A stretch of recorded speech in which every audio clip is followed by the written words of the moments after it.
Hello everyone, it's me, NYSE Einstein from the Florida New York Stock Exchange. I look a little woolly today, kind of a crazy day. I don't know what it is, June 5, June 6. I'm kind of tired, I'm dragging it today. This market was really very mixed. It was really non-directional.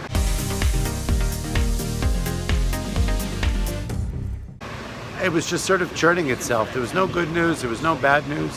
I think tech's on fire. You know, it's funny, for a market that closed down 20 points on the Dow, the Russell was up big. Once again, we're seeing that outperform everything, and in fact the Russell and the Nasdaq did close at record highs. People are finding huge value in the small cap, mid cap, and the tech sector. That was the breakout, okay? But it had absolutely no effect on the Dow Jones Industrial Average and the S&P. S&P was up 2 points, no big deal. Russell up 12 was significant, okay? Transport's down 50, Dow down 20. So a little bit of a rebound in oil. Oil has broken the 65 level twice in the last 2 weeks after this huge rally and then this huge sell-off. I think it's finding a bid in the marketplace around the 65 level, which is apparently where there is interest. It's catching a bid. That's where we're going. We're heading back up, close around 65 and a half. So yes, there were huge rallies in the tech sector and in the Russell. That was big. Value still in the market.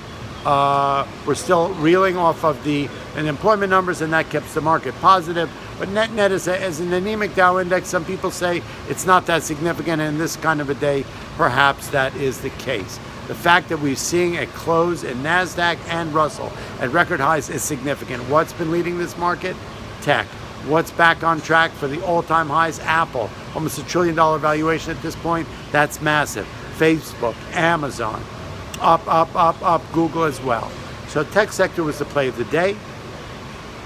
Gold sort of anemic. I don't know. The rest of the market was, to be perfectly honest, we did see a volume that into the close was sort of quiet. The imbalances were for sale. It did not affect the market. Market doesn't want to break. So we're closing here at around 24.8. You know, it's kind of baffling. You know, no good news, no bad news, no movement in the Dow per se. Sort of anemic volume, except for the close around 600 million coming into the close.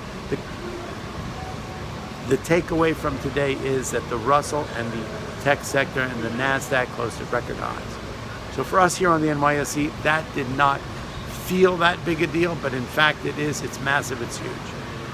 That's all I have to say. I don't want to overanalyze. I'm kind of burnt out for the day. I love you all. See you tomorrow. Tomorrow's hump day, Wednesday. We're in June. A lot happening here. Big imbalances today, but it didn't break this market. There was $1.5 billion to sell on the close. It caught a bid, it closed up, and that was pretty significant. I'll close it out with that. I love you all. See you tomorrow.